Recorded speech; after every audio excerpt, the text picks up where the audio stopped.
The show focused on delivering beneficial information on everything to do with products and services that can improve your life. This is Experts on Call on AM 650.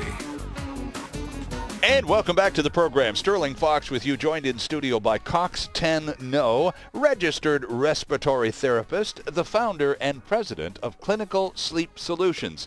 And boy, I'll tell you, doing these shows with you is really an education. I look forward to our gatherings every month because I'll tell you, I learn something every time you and I get together. For example, just before the break, I asked you if sleep apnea was the most commonplace of all the sleep disorders. You said, not necessarily. It's certainly one of the big ones, but it doesn't own the whole field all by itself.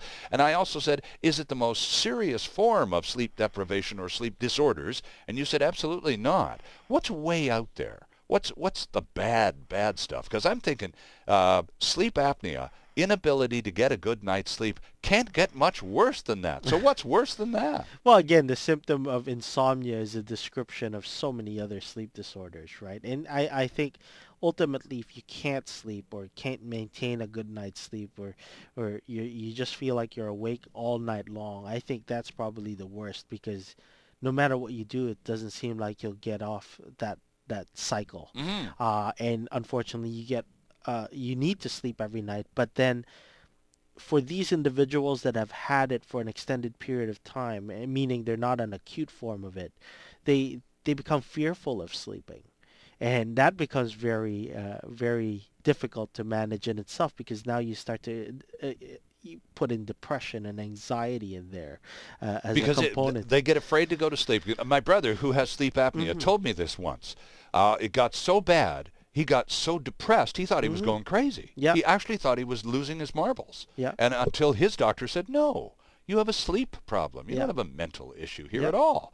But he said, he can recall, because what happens is your heart stops, and when you have sleep apnea, for a nanosecond perhaps, but your regular heartbeat stops. Yeah, and that causes your body to wake up, and your alarm system goes off, and you're disrupted. That's so much for that night's sleep. And it's not necessarily that your heart stops per se, but the fact that you can have arrhythmias that may occur. So an irregular heartbeat, your breathing stops. Your breathing is affected. Right. And your heart, being a muscle, needs that oxygen as well. So is that what you were talking about in terms of being afraid to go to sleep? No, I think just the fear of going to sleep in itself. I mean, if you have sleep apnea, people can be fearful of going to sleep because they know, especially if they know they have sleep apnea already, they think, oh, this is the worst case scenario, is I'm never going to take a breath and I'm not going to wake up because I have a heart attack. But some people are just fearful of going to their bed because they feel like they're going to just toss and turn around all night. Right. And then they feel like they can't wake up in time, so they'd much rather stay up.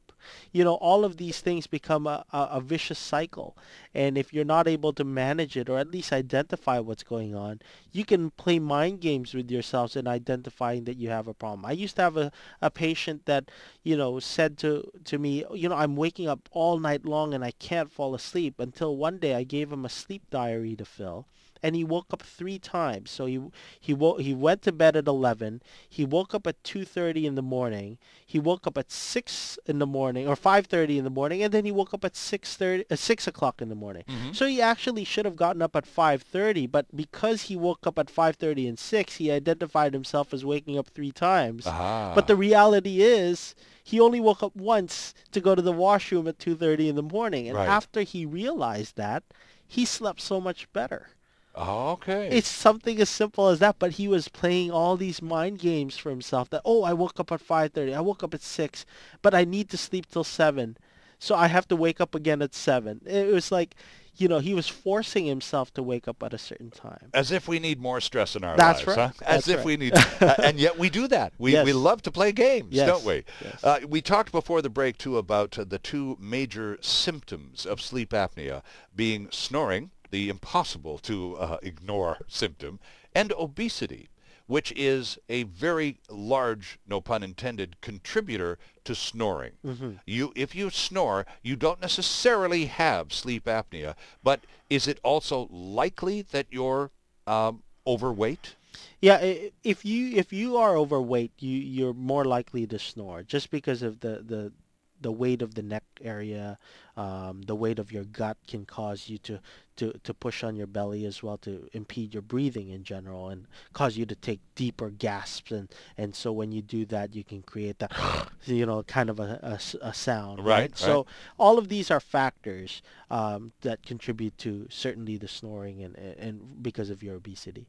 Okay, and so is it, I mean, I suppose it'd be kind of smug of a physician to say, well, you don't have sleep apnea yet, but if you continue to not look after yourself, you're probably going to get it. So why don't you head yourself off at the pass and lose a few pounds, and then you're never going to have to worry about getting sleep apnea. Is that can you head off at the pass, sleep apnea, if you know what I mean? Can you actually avoid getting it simply by losing a few pounds? You certainly could, and that is probably one of the treatment options that we tend to ignore, being a facility that provides the other treatment. But the reality is weight loss is a huge component to managing your sleep apnea. And I think even after getting treatment, if you are overweight, if you lost the weight, there's a good likelihood that you'll improve it significantly or eliminate it altogether. And getting the treatment, of course, means getting a CPAP machine, and CPAP stands for? Continuous Positive Airway Pressure. Right, it's that little breathing device.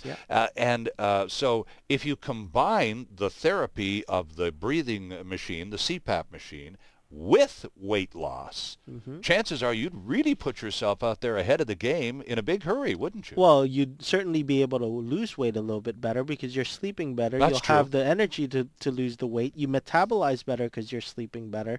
So all of these things are huge things that it's not a one-size-fits-all like we've been talking about. You got to cater the treatment plan for every individual. And it doesn't stop with a CPAP machine. It stops with continuing to manage your particular situation. Okay, so it's a combination of things. It's the breathing machine obviously is critical in many cases, but it's also probably going to be some weight loss, maybe a little more organizing of the lifestyle to keep more regular patterns going on. That's an important component to good sleeping habits too, isn't it? So there's the CPAP is part of it, but you put yourself on a program, don't you? Yeah, and we touched on everything today, basically. Sleep patterns, getting the regular time and amount of sleep is important. Treating the sleep disorder itself.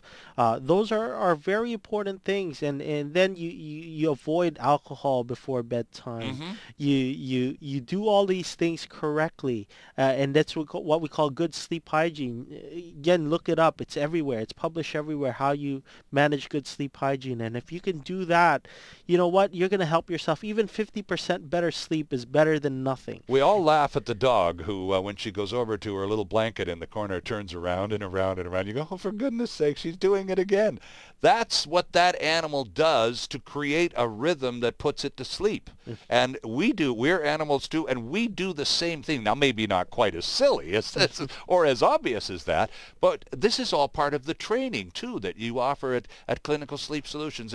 There's more to it than just a machine. Yes, there really isn't just a machine, and I think that's where we fall into a false sense that other facilities that do similar things like us, oh, you have a sleep apnea, here's your CPAP machine, just so that they can sell a machine to you. But really, it's not much more than that. All right, now let's talk about the website for the few remaining seconds we have left. It's a terrific website, friends. And Cox, your address again is? clinicalsleep.com. clinicalsleep.com, and have a good look around there, and lots of terrific information, and the email address. It's info@clinicalsleep.com. If you have some questions and you want to get them right through to Cox, the address again is info@clinicalsleep.com, and he's a busy guy, but he reads all his emails and has been known to respond to them as well.